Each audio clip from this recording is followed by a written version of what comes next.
Now, this brings me to my second book, Defiant Birth, Women Who Resist Medical Eugenics. Defiant Birth questions the ideology of quality control, which classifies certain people as biologically incapacitated as requiring a genetic stamp of approval through the practice of genetic screening, prenatal diagnosis and termination for so-called fetal abnormality. We are asking women to ratify social prejudices against people with disability. Women in that book described feeling a duty to abort a disabled child. This is underpinned by a belief that there is an unacceptable way to be human. The women in my book, Defiant Birth, were told things like, "You're carrying a monster." This is just in recent years. Another woman who had a baby that was suspected to have Down syndrome, the child didn't in the end, but who was suspected to have it, was told by her doctor, "Your baby will only ever be a pet." A pet. Women who had a disability themselves were told, "You shouldn't have children, how dare you?" Another woman was told, she was a short-statured, I'll get to her shortly, she was told, "Why would you want to bring another one like you into the world? Another one like you." So you can see the barbaric language, the dehumanising language that's used to pressure women to terminate. Another woman told me she was on the street with her little Down syndrome daughter and a stranger came up and said, "Don't you know that kind of thing is preventable now? That kind of thing is preventable now." What kind of society are we creating when these things can happen? Chris Nugent said, "In this day of choice, the medical community did not support our choice to continue." And Maria said, "I was made to feel that my choices were not okay." So this is Lisa Whitaker and her family. They're all short-statured, mum and dad and the 4 kids. She's in a loving relationship, and when she was pregnant with the first baby, she says, "The specialist offered us an abortion. He asked us to think about whether we wanted to bring another dwarf baby into the world. It was something I hadn't even thought of. This was our baby. Why would we not want her? Why would the world not accept our child? What did aborting that baby say about us? Did society think we were better off dead?" Well, actually, yes. Lisa, I hate to tell you, that is the case. In Victoria, there was the case of a baby aborted at 32 weeks because of suspected short stature, 32 weeks gestation, potassium chloride injected into the baby's heart, and then labour induced. Dr. Lachlan de Crepney did this. Dr. Lachlan de Crepney had a restraining order on use of his name, so I use his name all the time, and I'll even spell it for you if you'd like me to. That's Lachlan de Crepney, D-E-C-R-E-S-P-I-G-N-Y. Take a note of it. Injected poison into the baby's heart and then induced labour. Now, this is a tragic case. This is a woman of Vietnamese origin. The hospital actually leaked the case notes to me, so I know what happened. She was driven by shame and cultural stigma. In her culture, the mother is blamed for having a baby with a deformity. It's considered bad karma. She was being punished for her sins. So this hospital was complicit in cooperating with that superstition, with that false belief. Now, there was a way through this. The baby had to be induced, the labour had to be induced anyway. They could have induced and delivered a live baby and separated the baby from the parents. And the nurse's note said, "Baby doesn't look small." There was doubts about the diagnosis anyway, and bear in mind, Asian babies are generally smaller anyway.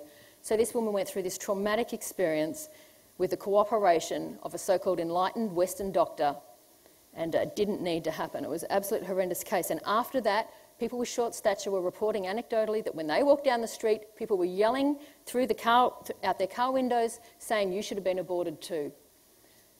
And that's what Lisa said. She said after that case, she felt like locking up her and her family and never going outside again because of the message that sent to her.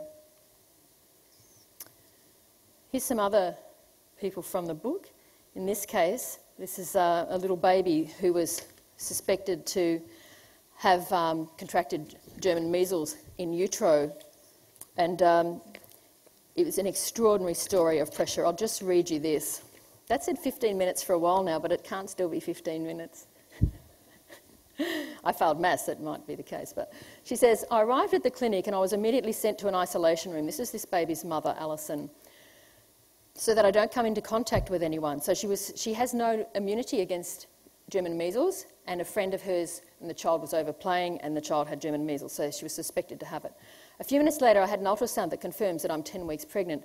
The midwife asks me if I understand the implications of contracting German measles. I told her I've read a little about it, and then I asked to get a photo of my baby printed. She looks at me strangely, and I say to her, whatever the outcome, I'm not going to pretend this baby wasn't conceived. She smiles an understanding smile and gives me my first photo of the baby, and then they put me back in isolation.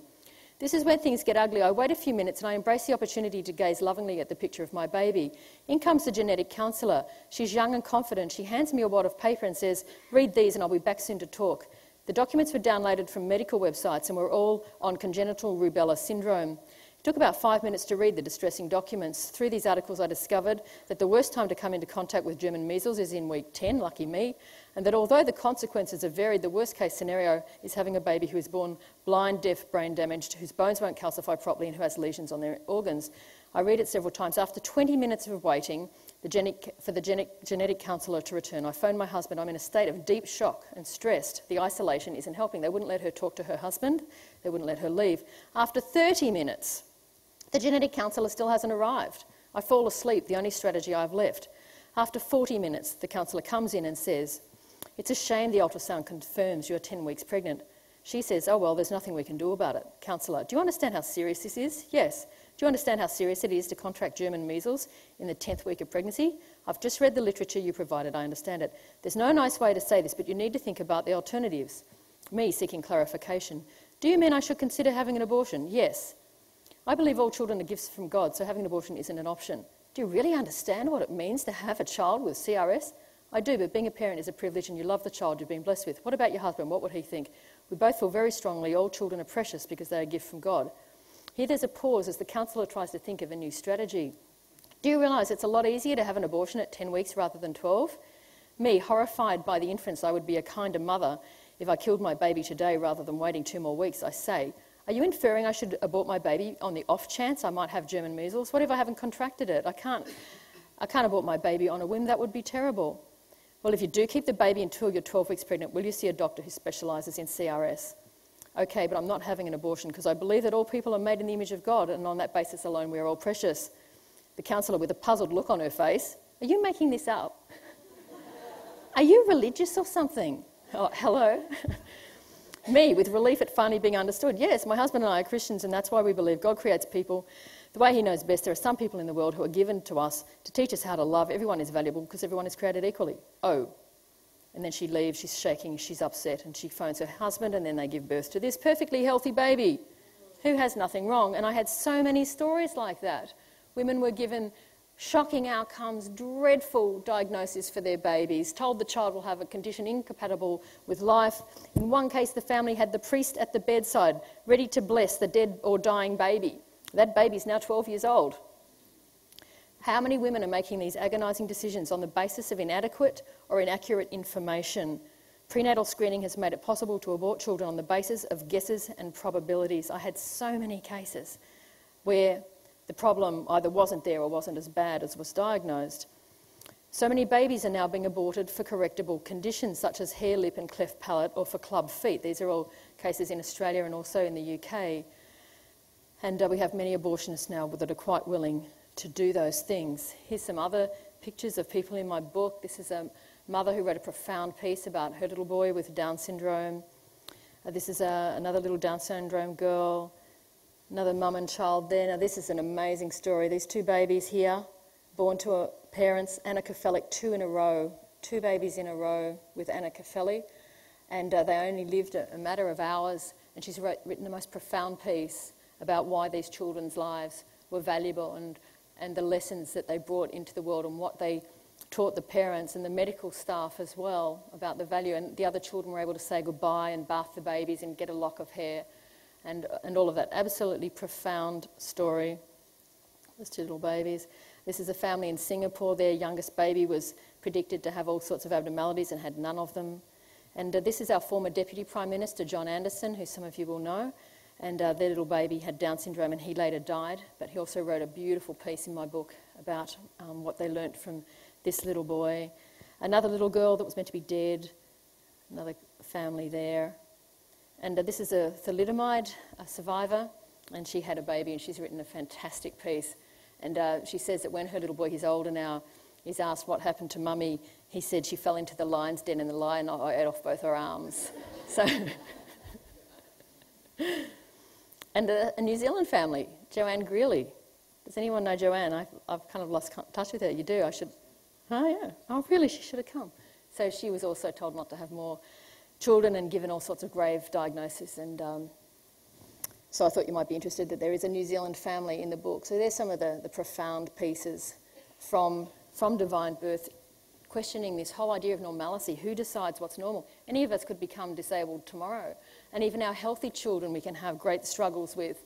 I gave you some of the statistics in my first talk. Our healthy, so-called healthy children can still have a really hard time because of what our culture does to them. So I'm coming to the conclusion now.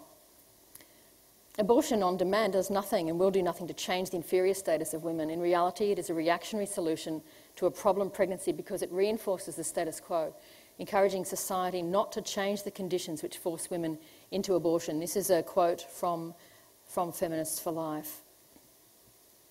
Germaine Greer once wrote, "Abortion is the last in a long line of non-choices." Frederica Matthews Green, the author of the book Real Choices, has observed, "Abortion promises to make a woman unfettered, empowered and free.